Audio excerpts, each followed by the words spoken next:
Welcome back, Myrmidons. I am Janelle Rhiannon, your podcast host and author of the Trojan War series, The Homeric Chronicles.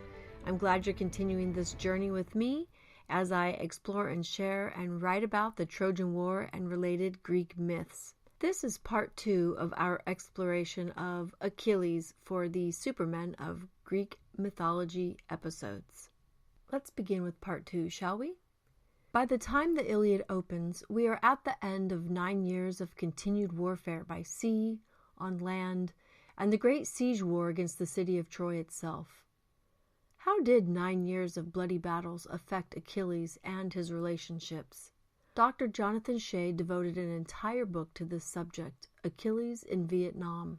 Dr. Dewey Hackney's essay, Mothers in Arms, Soldiers, Emotional Bonds, and Homeric Similes, also dives deep into the parallels between modern and ancient soldiers and the similarities of their traumas. What struck me most profoundly about both of these works was how the shared experience of constant combat trauma, witnessing the gore of war and perpetrating the horror of war for both ancient and modern soldiers, created a bond that superseded in a non-sexual way anything they shared with civilian friends and family.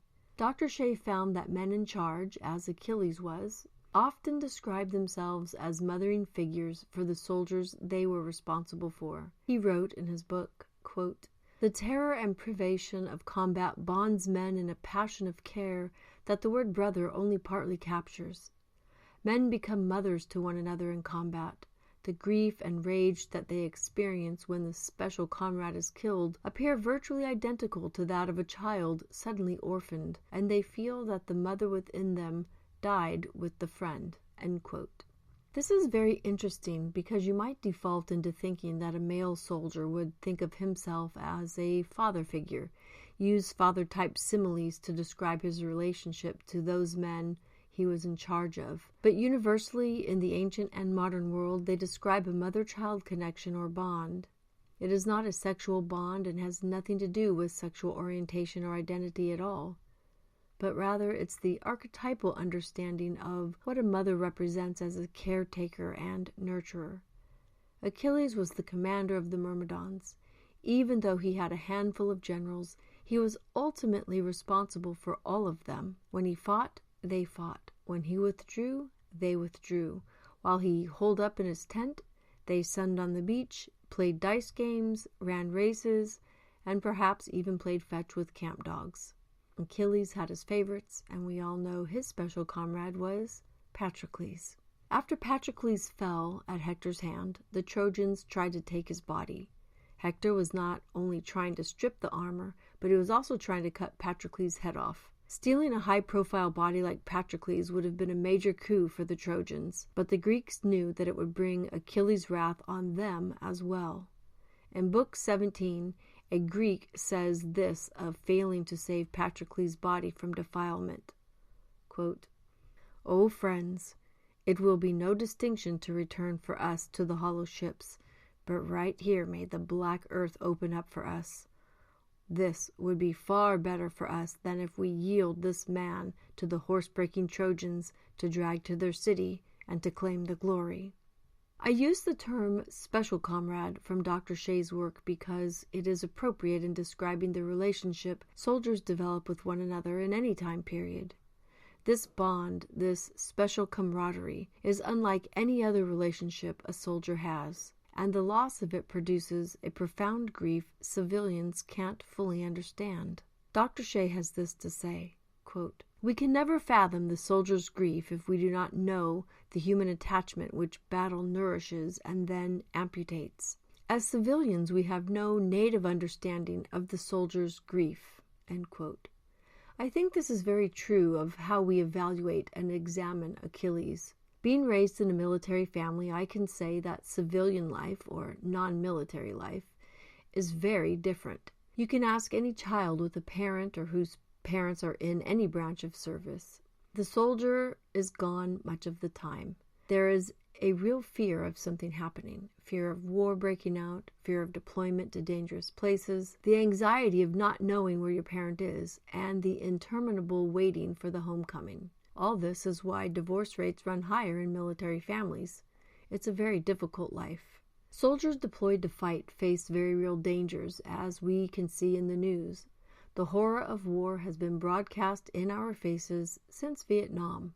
It's even worse for the men and women on the ground, at sea, and in the air fighting and dying for a cause the government demands they lay their life down for. Remember that soldiers do not have a voice in war. Their job is to fight and survive. It is the government that decides when and why and how to use its soldiers, and it is the soldiers who face the gore of war up close, while the government and top commanders sit in their offices or well behind the front lines, making decisions, which ironically is what Achilles accuses Agamemnon of doing. What Dr. Shea is emphasizing here is that under all this pressure and danger, soldiers develop survival bonds that simply don't exist in the civilian world on the daily. The same war that makes these bonds necessary also amputates those bonds with a soldier's death. Losing members of their unit or that special comrade is like amputating a part of who they've become because of the war.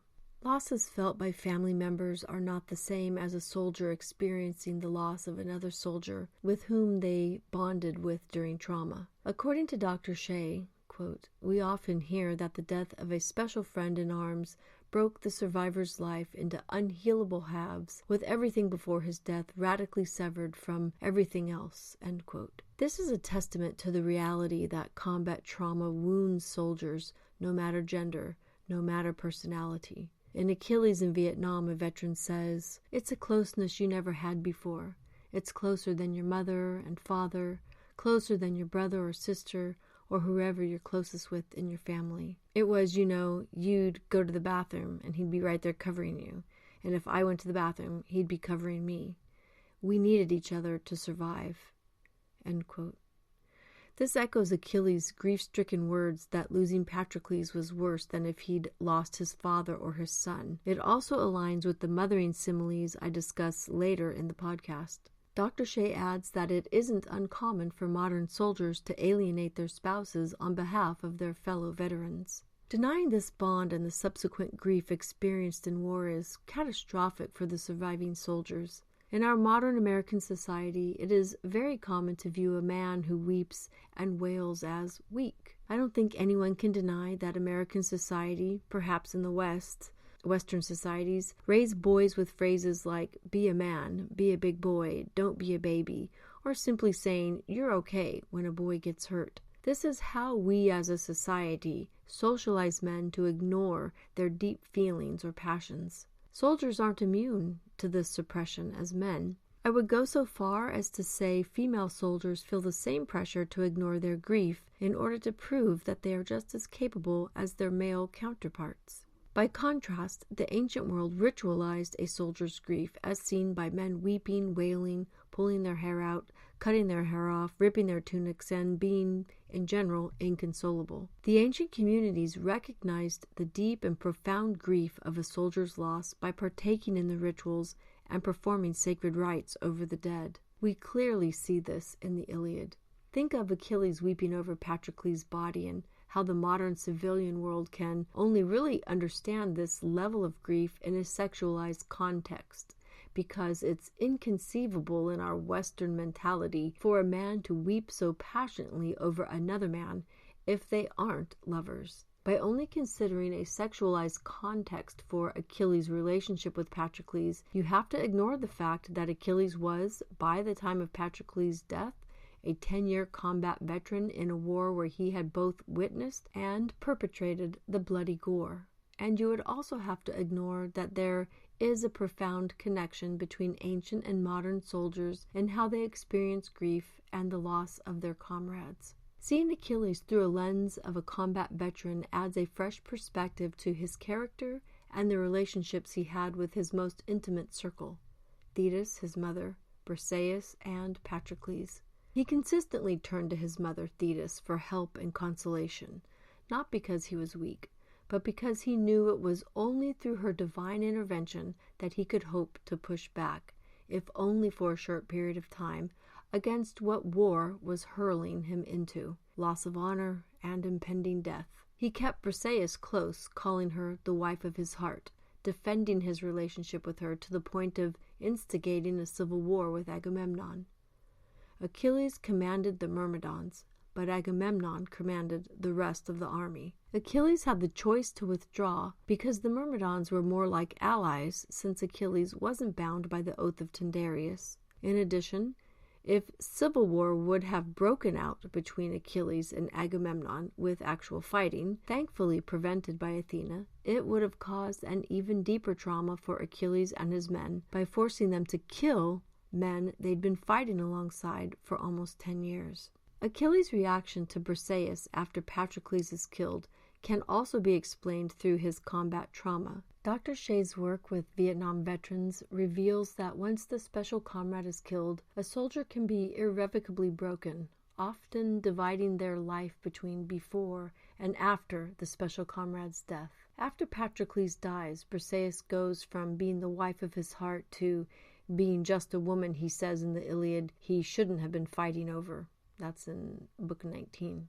Applying that layer of combat trauma to Achilles' actions, one can see that at Patroclus' death, Patroclus would have been elevated in Achilles' mind and heart above anyone else.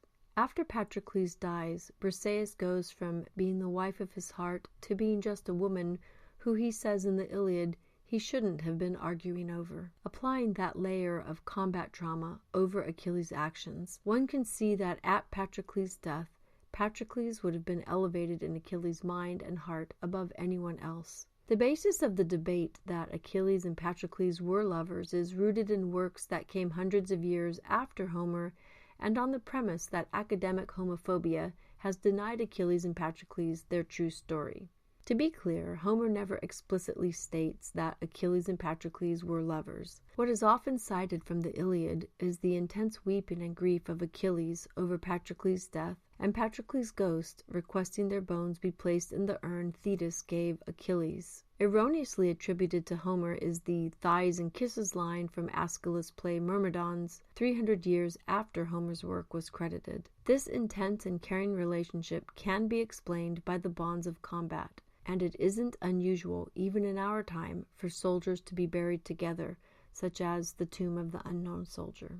Modern society judges Achilles' level of grief by its own standards, surmising through that narrow lens that the two must have been lovers, that they could only have been lovers. The modern world has a very difficult time understanding or accepting that a man would be or could be inconsolable over the death of a friend. Dr. Shea raises an excellent point that, quote, Achilles' grief would not have been greater if they had been lovers, nor less if they had not been.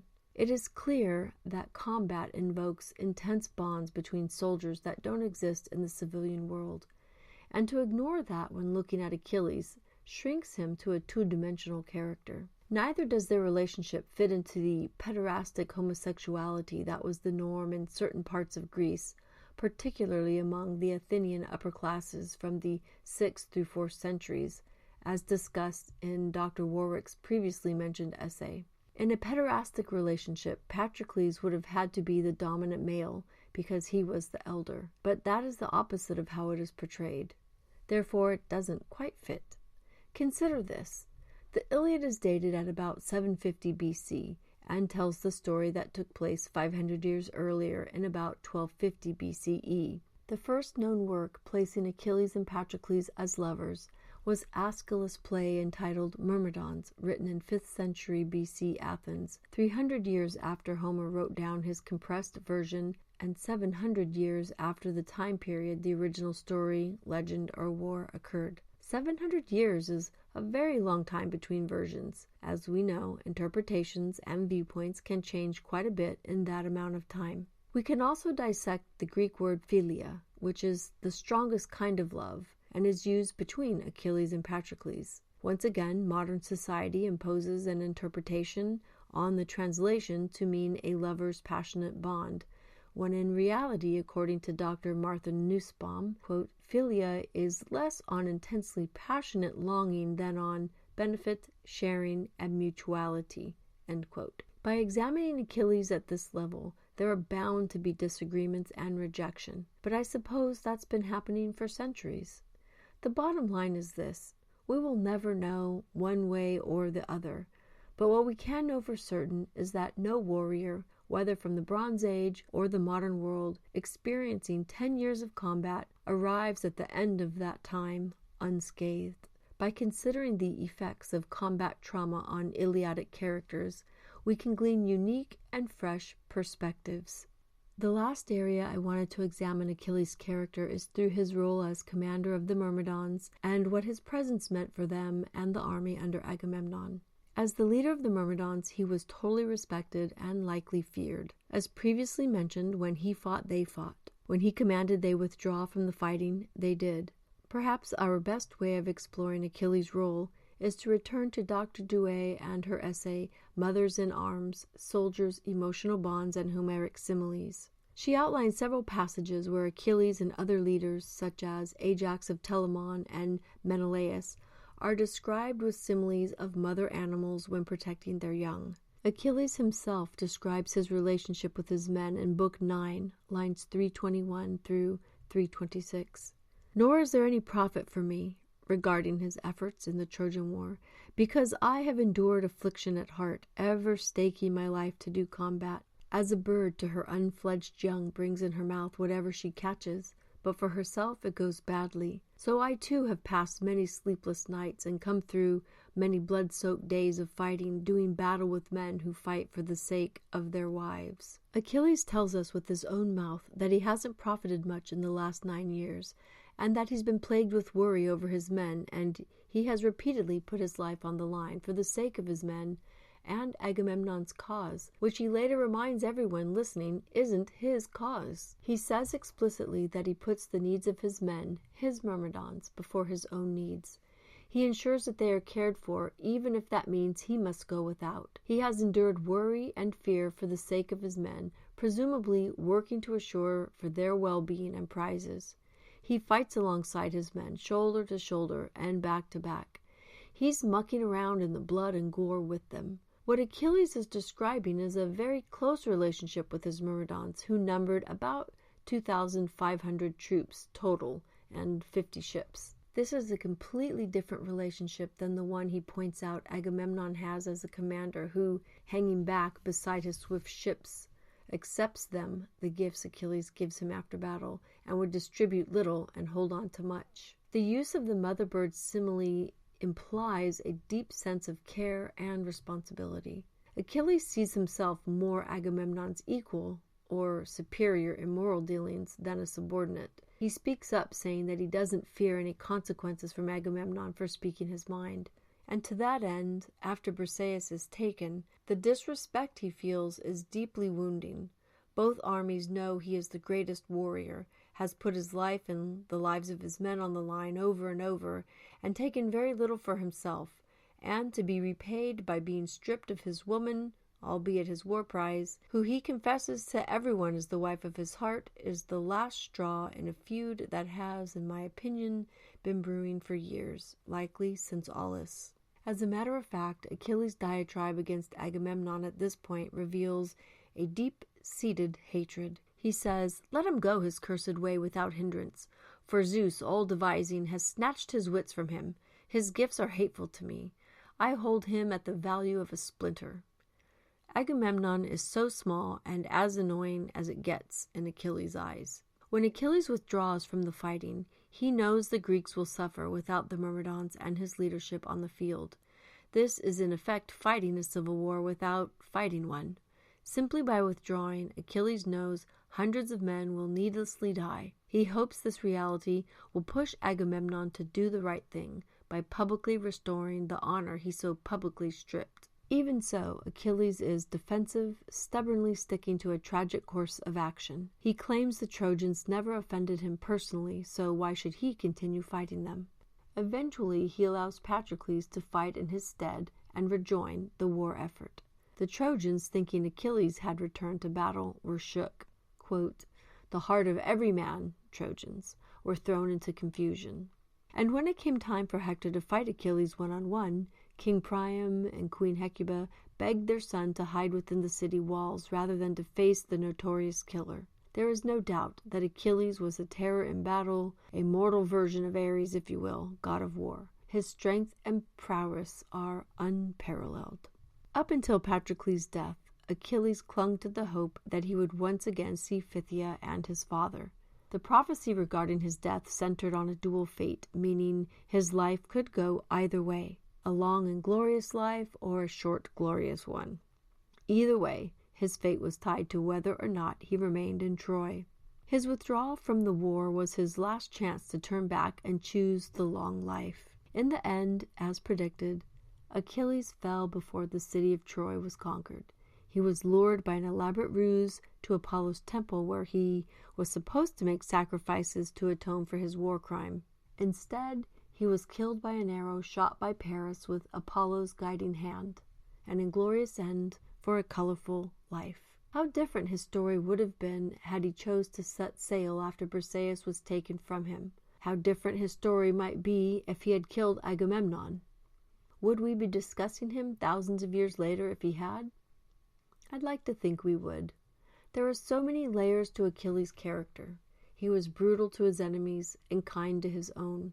Achilles represents the best and worst of humanity. There are so many questions left unanswered about him that we will never know, unless new evidence arises to shed new light on what is already known or supposed.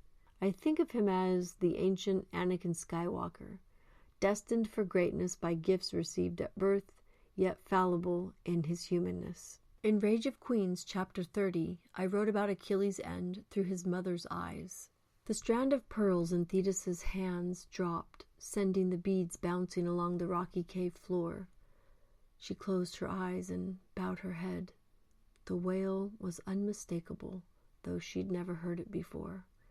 It was Achilles. Without second thought, she raced to the sea and dove into the surf, swimming as a flash of light beneath the waves to the shore of the Myrmidons' camp.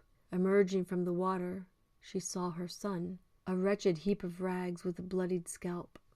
Behind him, a half-circle of Myrmidons stood, watching and waiting. They fell to their knees in her presence. She approached Achilles, her feet barely impressing on the soft sand. She knelt beside him, tenderly caressing his temple. "Achilles, I am here." "Mother," he cried out hoarsely, reaching for her. "Mother, he is gone." Pulling her son's head into her lap, Thetis thought of the small child she'd tried to burn in the sacred fire, burn him to save him from all that would ever pain him. But she had failed. Her precious son was now sprawled in the sand, weeping like a little boy. She carefully stroked his head, avoiding the dried blood spots where he'd torn his golden braids out. "What has happened, Achilles?" For the first time in her immortal life, she feared the words that he would say. Her heart cracked with a pain she'd never felt before. She wept quietly, tears spilling in liquid pearls down her cheeks. She knew this was the beginning of the end of her son, the boy she'd loved above all things in this mortal world. She tried to protect him, but clearly she realized now she could not. His mortal shell would pass away, and she would live in eternity with the growing ache of his loss. "Achilles," she whispered softly, "my sweet boy. He is dead, mother. Patroclus is dead." She bent her graceful head to his and kissed his filthy cheek. "I am sorry, Achilles. Hector stripped my armor from his body. It's my fault he's dead." All the moments leading to this terrible scene crashed into Thetis's mind. The dual fate of her son was always meant to be a curse. The gods would never allow a mortal so beautiful and terrifying to survive long in the world. Fate always beckoned him down the shorter road. She realized now that Achilles had never really had a chance at the long life that she so desperately wanted him to grasp. She cried aloud to the heavens, knowing Zeus would hear her. "You have betrayed me. You restore his honor, only to take his life. I want to die, mother. Take me beneath the waves. Once you kill Hector, the gods will take you." The words fell from her lips like rocks tumbling down a mountain. How long ago had fate spun this web of grief? Achilles was made for war, yet he had been allowed to love, and it had destroyed him. Love for a woman would cost him his honor, and love for a man would cost him his life. I can hardly remember my life before Patroclus. Everywhere I turned, he was there. And now he is gone. Thetis resumed, stroking Achilles' cheek.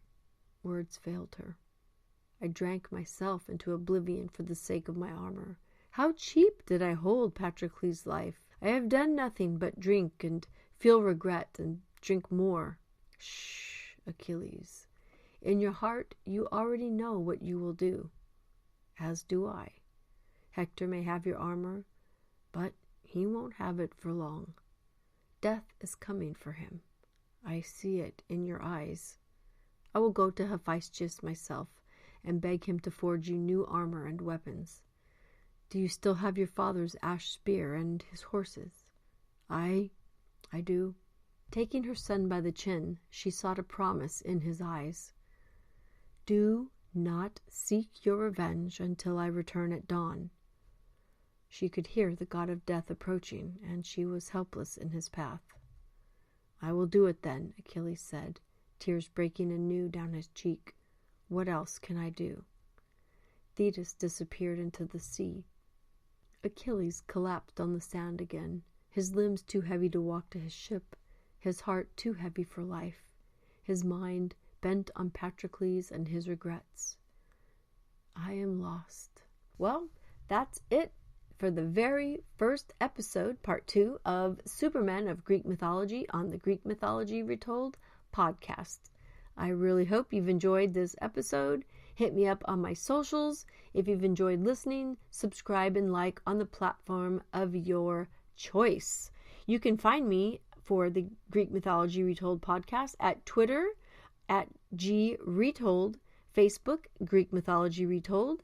If you'd like to look in and peek on my writing about Achilles and the Trojan War, you can find me at Twitter, The Raven Angel, Facebook at Janelle Rhiannon, YouTube at Janelle Rhiannon, and Instagram at Janelle Rhiannon Author. I'd like to take a moment and remind you of my members-only podcast subscription, where you will find all the access to my research notes and discussions of essays and books that I read, and those exclusive looks into my writing world, and of course the full series of the special effects versions of the Homeric Chronicles pod books. And all of this is ad-free, so join me there for a sneak peek at Drunk Achilles and my in-depth analysis of Dr. Dewey Hackney's paper, Mothers in Arms, Soldiers, Emotional Bonds, and Homeric Similes. Well, that's it, ladies and gentlemen. I hope you have enjoyed my dive into Achilles and this first podcast. Anyway, I hope that you have a wonderful afternoon and drink your wine and be merry, Myrmidons.